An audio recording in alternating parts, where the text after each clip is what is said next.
Halo, assalamualaikum warahmatullahi wabarakatuh. Sampai bertemu kembali dengan Kak Hiki.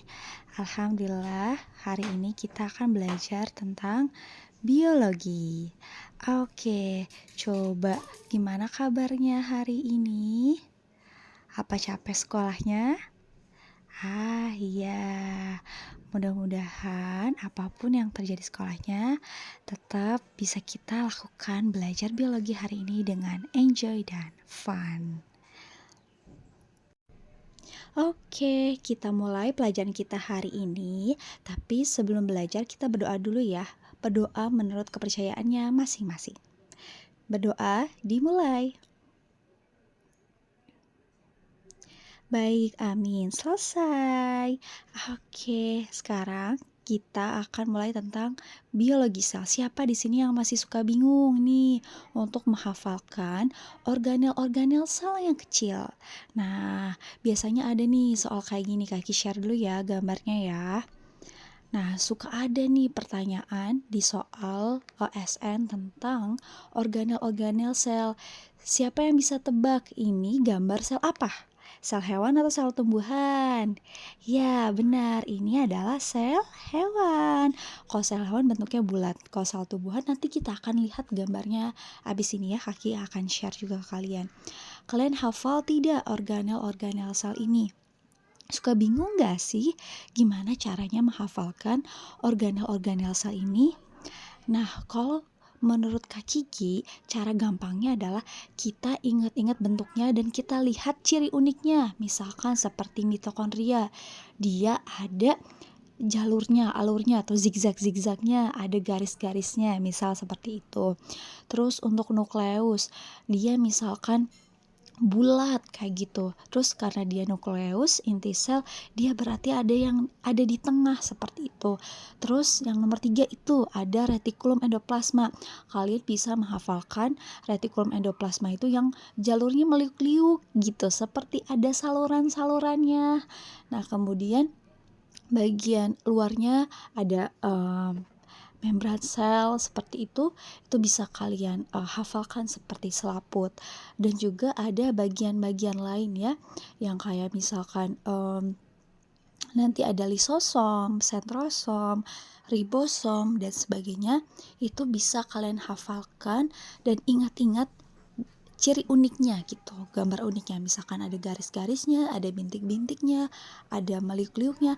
Atau kalian boleh juga kalau misalkan mau gambar ulang, kemudian kalian warnain sendiri. Karena kalau misalkan kalian gambar ulang dan warnain sendiri, itu akan lebih ingat karena kan tersimpan di memori ya. Tersimpan di dalam memori kayak bentuknya, gambarnya, warnanya. Dan baru setelah kalian mencoba menghafalkan bentuk-bentuknya, warna-warnanya, kalian bisa hafalkan nama serta fungsinya. Nah, untuk nama dan fungsinya, makin kalian sering latihan soal-soal seperti ini, insya Allah nanti kalian akan makin hafal.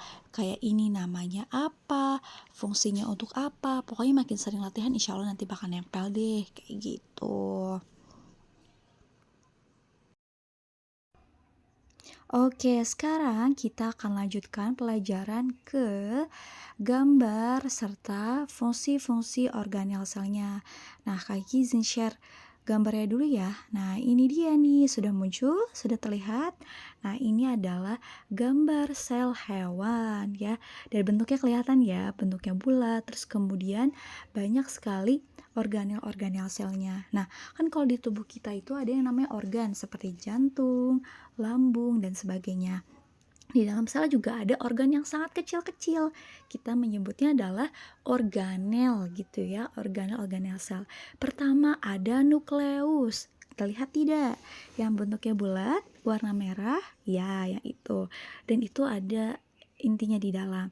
Dia untuk mengatur sel, metabolisme sel gitu ya. Kemudian ada Golgi kompleks atau aparatus Golgi yang bentuknya kayak apa tuh? Kayak saluran acak-acak gitu ya, yang warna hijau di sini.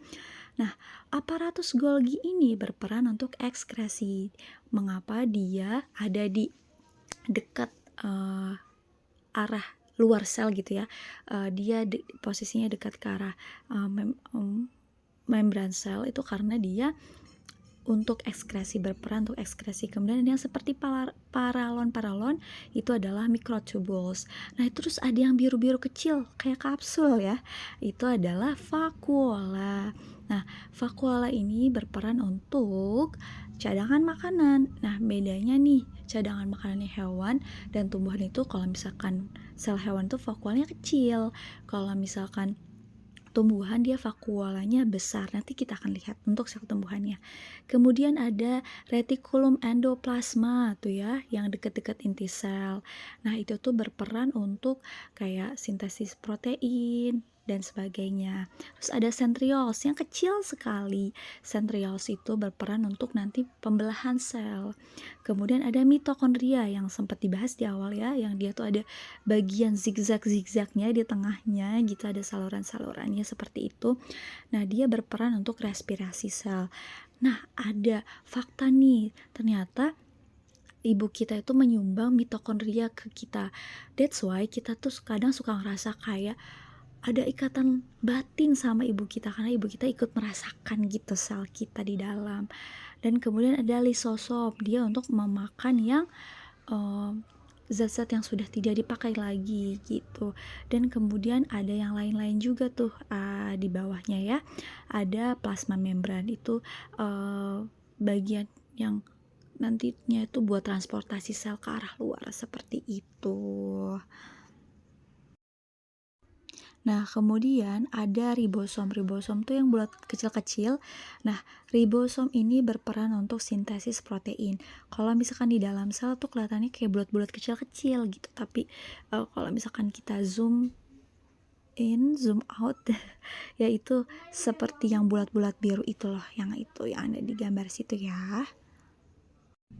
Oke, sekarang kita lihat perbedaan antara sel tumbuhan dan sel hewan. Nah, sebenarnya banyak nih perbedaan antara sel tumbuhan dan sel hewan, tapi kita hari ini akan bahas 2 atau 3 saja ya. Oke, nah yang pertama, kalau misalkan sel tumbuhan itu dia ada dinding selnya, itu yang bentuknya kotak, itu adalah dinding sel. That's why kalau misalkan tumbuhan itu dia kaku dan keras gitu. Kalau kita pegang kaku dan keras. Kalau sel hewan tidak ada dinding selnya, makanya kita tuh lembek gitu, bisa dicubit-cubit. Kemudian yang membedakan lagi adalah vakuolanya. Nah, vakuolnya tumbuhan itu dia besar. Cadangan vakuola itu kan buat cadangan makanan, jadi cadangan tumbuhan itu besar. Kenapa Allah menciptakan si vakuolanya ini besar? Karena untuk menyimpan cadangan makanan di dalam tumbuhan tersebut. Kalau kita kan manusia dan hewan bisa cari makanannya sendiri, sedangkan kalau tumbuhan tidak. Selain itu ada yang warnanya hijau-hijau, kelihatan nggak yang dekat vakuola? Nah, itu ya yang ada garis-garisnya. Nah, itu adalah klorofil atau zat hijau daun untuk fotosintesis. Oke, jadi sampai di situ dulu belajarnya. Ada pertanyaan? Tidak ada? Oke, terima kasih semuanya yang sudah hadir di kelas biologi ini bersama Kak Kiki. Semoga dimudahkan segalanya. Sampai jumpa lagi di lain waktu. Bye. Assalamualaikum.